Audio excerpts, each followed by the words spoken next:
जय हिंद दोस्तों, स्वागत है आपके अपने चैनल स्मार्ट हाईफाई स्टडी में। मैं आशुतोष। दोस्तों आशा करता हूं कि आप सब बहुत अच्छे होंगे। दोस्तों आज डेली करंट अफेयर्स में 21 अक्टूबर 2023 की करंट अफेयर से स्टार्ट करते हैं हम फर्स्ट क्वेश्चन से। फर्स्ट क्वेश्चन है, एडासो 7 दिसंबर को गुरुग्राम में ICAT ट्रैक पर आयोजित किया जाएगा। International centre for automotive technology द्वारा आयोजित एडवांस ड्राइवर असिस्टेंस सिस्टम्स एडासो 7 दिसंबर को गुरुग्राम के ICAT ट्रैक पर आयोजित किया जाएगा। ICAT के निर्देशक सौरभ दलेला ने कहा है कि सो ऑटोमेटिव उद्योग के सबसे प्रतिभाशाली दिमागों को ज्ञान साझा करने, नवाचार का प्रदर्शन करने और एडास प्रौद्योगिकी के भविष्य पर चर्चा करने के लिए एक साथ लाएगा। नेक्स्ट क्वेश्चन है, किस शहर को ABB FIA फॉर्मूला ई वर्ल्ड चैंपियनशिप के सीजन 10 में मेजबान शहर के रूप में पुष्टि की गई है? हैदराबाद और संघाई को। फॉर्मूला ई सीरीज सीजन 2024 में हैदराबाद शहर में वापसी आएगी। FIA world motor sport counselling की बैठक के अनुमोदन के बाद ABB FIA फॉर्मूला ई वर्ल्ड चैंपियनशिप के सीजन 10 के लिए हैदराबाद और संघाई को मेजबान शहरों के रूप में पुष्टि की गई है। फॉर्मूला ई संघाई में पहली बार संघाई इंटरनेशनल सर्किट में 25 से 26 मई को डबल हेडर रेस के साथ दौड़ लगाएगा। नेक्स्ट क्वेश्चन है, कौन सा राज्य मुख्यमंत्री मक्का मिशन MMM के तहत मक्का की खेती को बढ़ावा देगा? उड़ीसा राज्य है। उड़ीसा सरकार ने मक्का की खेती का रकबा बढ़ाने के लिए एक कार्यक्रम शुरू करने का फैसला किया है, जिसमें अनाज की बेहतर किस्में पेश की जाएंगी। मुख्यमंत्री नवीन पटनायक के नेतृत्व वाली कैबिनेट ने 5 साल के लिए फसल विविधीकरण योजना के लिए 481.94 करोड़ रुपए का प्रावधान किया है। मुख्यमंत्री मक्का मिशन MMM योजना को अधिक वैज्ञानिक और प्रगतिशील तरीके से लागू किया जाएगा। सरकार मक्के के अलावा दलहन, तिलहन, रेशेदार फसल, कपास और जूट की उत्पादकता बढ़ाने पर भी काम करेगी। नेक्स्ट क्वेश्चन है, उत्तर प्रदेश में किस स्थान पर पशु चिकित्सा विज्ञान महाविद्यालय का निर्माण प्रारंभ होगा? गोरखपुर में। मुख्यमंत्री योगी आदित्यनाथ ने गोरखपुर में प्रस्तावित पशु चिकित्सा विज्ञान महाविद्यालय का निर्माण कार्य शुरू करने के निर्देश दिए हैं। यह कॉलेज मथुरा में पंडित दीनदयाल उपाध्याय पशु चिकित्सा विज्ञान विश्वविद्यालय और गो अनुसंधान संस्थान उत्तर प्रदेश पंडित दीनदयाल उपाध्याय पशु चिकित्सा विज्ञान विश्वविद्यालय एवं गो अनुसंधान संस्थान से संबंध होगा। मुख्यमंत्री ने इस बात पर जोर दिया कि इस पहल से पश्चिमी बिहार और पड़ोसी राष्ट्र नेपाल के पशुपालकों को काफी फायदा होगा। नेक्स्ट क्वेश्चन है, किस व्यक्ति ने हार्टलैंड त्रिपुरा परियोजना का उद्घाटन किया है? राजीव चंद्रशेखर। केंद्रीय कौशल विकास और उद्यमिता, इलेक्ट्रॉनिक्स और सूचना प्रौद्योगिकी राज्य मंत्री राजीव चंद्रशेखर ने युवाओं को कौशल विकास प्रशिक्षण प्रदान करने की एक परियोजना हार्टलैंड त्रिपुरा का उद्घाटन किया है। यह परियोजना डेलाइट इंडिया और अगरतला के national institute of electronics and information technology के साथ साझेदारी में शुरू की गई है। हार्टलैंड त्रिपुरा परियोजना राज्य के लिए NIELIT अगरतला के माध्यम से कौशल विकास प्रमाणन पाठ्यक्रम का एक विशिष्ट सेट प्रदान करेगी। नेक्स्ट क्वेश्चन है, किस संगठन ने विधा समीक्षा सॉफ्टवेयर सागर से सारांश विकसित किया? CBSE ने। केंद्रीय माध्यमिक शिक्षा बोर्ड CBSE ने डेटा आधारित निर्णय लेने की प्रक्रिया को बढ़ाने के लिए विधा समीक्षा केंद्र के हिस्से के रूप में विधा समीक्षा सॉफ्टवेयर सागर से सारांश विकसित किया। CBSE के विधा समीक्षा सॉफ्टवेयर का उद्देश्य निर्णय लेने और शासन में बड़ी छलांग लगाने के लिए डेटा और प्रौद्योगिकी का लाभ उठाना है। यह सॉफ्टवेयर 28,000 से ज़्यादा CBSE स्कूलों, 13 लाख से ज़्यादा शिक्षकों और करीब 3 करोड़ छात्रों का डेटा कवर करता है। यह software national digital education architecture के अनुरूप है, जिसे 2021 में प्रधानमंत्री नरेंद्र मोदी द्वारा लॉन्च किया गया था। नेक्स्ट क्वेश्चन है, भारत में SME पर फिक्की द्वारा जारी रिपोर्ट के अनुसार भारत में SME ने डिजिटल परिवर्तन को कैसे अपनाया है? E-commerce, digital marketing, cloud computing और ऑटोमेशन के माध्यम से।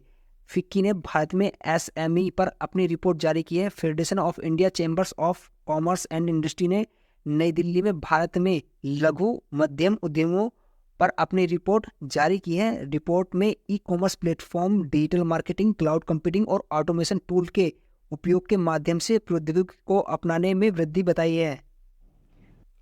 नेक्स्ट क्वेश्चन है, अक्टूबर 2023 में दुबई के ग्लोबल विलेज का कौन सा सीजन शुरू हुआ है? 28वां सीजन शुरू हुआ है। दुबई के ग्लोबल विलेज प्रसिद्ध बहुसांस्कृतिक पारिवारिक गंतव्य जो सांस्कृतिक मनोरंजन, भोजन, खरीदारी और आकर्षण को एक साथ लाता है, ने आगंतुकों को अधिक अद्भुत दुनिया का वादा करते हुए अपने 28वें सीजन की शुरुआत की है। रिकॉर्ड तोड़ने वाली 27वें सीजन के बाद, जिसने 9 मिलियन आगंतुकों को आकर्षित किया, ग्लोबल विलेज और भी अधिक व्यापक आकर्षणों के साथ लौटा है, जो 28 अप्रैल 2024 तक चलेगा। नेक्स्ट क्वेश्चन है, तमिलनाडु के आध्यात्मिक नेता बंगारू आदिगल का निधन हो गया। उन्हें किस वर्ष पद्मश्री से सम्मानित किया गया था? 2019 में। तमिलनाडु में आध्यात्मिक नेता बंगारू आदिगल का चेंगलपट्टू में निधन हो गया है। आध्यात्मिक गुरु बंगारू आदिगल, जिन्हें अम्मा के नाम से जाना जाता है, जिन्हें शक्ति मंदिर के गर्भगृह में महिलाओं के प्रवेश का मार्ग प्रशस्त करने जैसे क्रांतिकारी सुधार लाए, वह आदि पराशक्ति सिद्ध पीठम के संस्थापक थे। उन्होंने 2019 में पद्मश्री से सम्मानित किया गया था। 15 से अधिक देशों में उनके अनुयायी हैं। नेक्स्ट क्वेश्चन है, कौन सा भारतीय शतरंज खिलाड़ी शास्त्रीय शतरंज में मैग्नस कार्लसन को हराने वाला तीसरा खिलाड़ी बन गया है? कार्तिकेयन मुरली। शतरंज की एक उल्लेखनीय उपलब्धि में 24 वर्षीय भारतीय शतरंज ग्रैंडमास्टर कार्तिकेयन मुरली ने दुनिया के नंबर 1 खिलाड़ी मैग्नस कार्लसन को करारी शिकस्त दी है। कार्तिकेयन मुरली शास्त्रीय खेल में मैग्नस कार्लसन को हराने वाले तीसरे भारतीय शतरंज खिलाड़ी बन गए हैं। वह पेंटाला हरिकृष्णा से जुड़ते हैं, जिन्होंने 2005 में कार्लसन को हराया था, जब कार्लसन 14 साल के थे, और विश्वनाथ आनंद कार्लसन को हराने वाले एकमात्र भारतीय खिलाड़ी थे। नेक्स्ट क्वेश्चन है, यूके और कौन सा राज्य टिकाऊ जल अपशिष्ट और संसाधन प्रबंधन के लिए स्मार्ट तकनीक परियोजना पर सहयोग करते हैं? तमिलनाडु। यूके तमिलनाडु टिकाऊ जल अपशिष्ट और संसाधन प्रबंधन के लिए स्मार्ट तकनीक परियोजना पर सहयोग करते हैं। इस परियोजना का शीर्षक है जीवन की बेहतर गुणवत्ता के लिए LOT प्रौद्योगिकियों का उपयोग कर रहा स्मार्ट जिला प्रशासन। परियोजना का उद्देश्य जल और अपशिष्ट प्रबंधन और पर्यावरणीय गुणवत्ता पर अपशिष्ट समय डेटा इकट्ठा करने के लिए जिले भर में सेंसर तैनात करके वैश्विक स्थिरता चुनौती का समाधान करना है। नेक्स्ट क्वेश्चन है, भारत के आंध्र प्रदेश में सरकारी स्कूल के छात्रों के लिए डाउट क्लियरेंस बोर्ड का नाम क्या है? Doubt clearance board. सरकारी स्कूल के छात्रों के सीखने के परिणामों में सुधार के लिए doubt clearance board Andhra Pradesh school शिक्षा विभाग की महत्वपूर्ण पहल है। उम्मीद है कि बोर्ड ग्रामीण और वंचित क्षेत्रों के छात्रों के लिए विशेष रूप से फायदेमंद होगा, जिनकी निजी ट्यूटर्स और कोचिंग सेंटरों तक पहुंच नहीं हो सकती है। शामिल विषय इसमें होंगे भौतिकी होगा, रसायन विज्ञान होगा, जीव विज्ञान होगा, गणित, अंग्रेजी और टोफिल टोफिल तैयारी। नेक्स्ट क्वेश्चन है, the reverse swing colonialism to cooperation किसके द्वारा लिखी गई है? अशोक टंडन के। मोस्ट इंपोर्टेंट क्वेश्चन है, the reverse swing colonialism to cooperation किसके द्वारा लिखी गई है? अशोक टंडन के। किताब में दावा किया गया है कि पाकिस्तान सेना ISI का गठजोड़ पूरी तरह से ड्रग मनी में डूबा हुआ है। The reverse swing colonialism to cooperation नामक हाल ही में जारी पुस्तक में दावा किया गया है कि गैंगस्टर दाऊद इब्राहिम अफगानिस्तान से ड्रग्स को पाकिस्तान में पैसे में बदलने में शामिल है, जहां उसे छूट प्राप्त है। किताब में यह भी दावा किया गया है कि पाकिस्तानी सेना और उसकी खुफिया एजेंसी ISI के बीच नशीली दवाओं के व्यापार और मनी लॉन्ड्रिंग के बीच एक मजबूत साठगांठ है। नेक्स्ट क्वेश्चन है, केंद्रीय पर्यवेक्षी बोर्ड की 29वीं बैठक किसने बुलाई है? डॉक्टर मनसुख मंडाविया। भारत में लड़कियों और महिलाओं के खिलाफ लैंगिक भेदभाव को संबोधित करने के लिए केंद्रीय स्वास्थ्य मंत्री डॉक्टर मनसुख मंडाविया द्वारा केंद्रीय पर्यवेक्षी बोर्ड CSB की 29वीं बैठक बुलाई गई थी। बैठक में बाल लिंग अनुपात CSR और जन्म के समय लिंग अनुपात SRB में गिरावट पर ध्यान केंद्रित किया गया, जिसमें लिंग आधारित भेदभाव और जन्म पूर्व लिंग चयन से निपटने के प्रयासों पर प्रकाश डाला गया।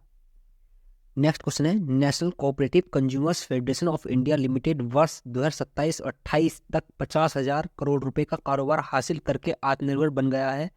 केंद्रीय गृह मंत्री और सहकारिता मंत्री श्री अमित शाह ने नई दिल्ली में national cooperative consumers federation of India limited NCCF के निदेशक मंडल को संबोधित किया। उन्होंने कहा कि NCCF को वर्ष 2027-28 तक 50,000 करोड़ रुपए का कारोबार हासिल करके आत्मनिर्भर बनना चाहिए। नेक्स्ट क्वेश्चन है, इम्फाल किस परियोजना का तीसरा स्टील्थ विध्वंसक भारतीय नौसेना को सौंपा गया था? Project 15B। इंपोर्टेंट क्वेश्चन है, इम्फाल किस परियोजना का तीसरा स्टील्थ विध्वंसक भारतीय नौसेना को सौंपा गया था? Project 15B। भारतीय जहाज निर्माण कंपनी माझगांव डाक शिप बिल्डर्स लिमिटेड MDL ने भारतीय नौसेना को project 15B class guided missile destroyer का तीसरा स्टील्थ डिस्ट्रॉयर सफलतापूर्वक वितरित कर दिया है। इस विध्वंसक का नाम इम्फाल है। इम्फाल का निर्माण स्वदेशी स्टील DMR 249A का उपयोग करके किया गया है और यह भारत में निर्मित सबसे बड़े विध्वंसक जहाज में से एक है। इसकी कुल लंबाई 164 मीटर और 7,500 टन से अधिक है।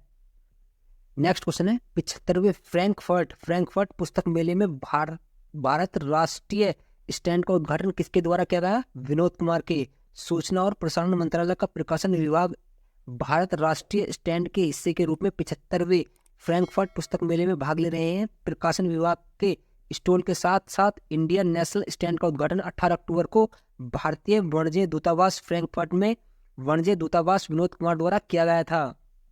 नेक्स्ट क्वेश्चन है तीन भारतीयों ने बैडमिंटन एशिया अंडर 17 और जूनियर चैंपियनशिप में सुरक्षित किए।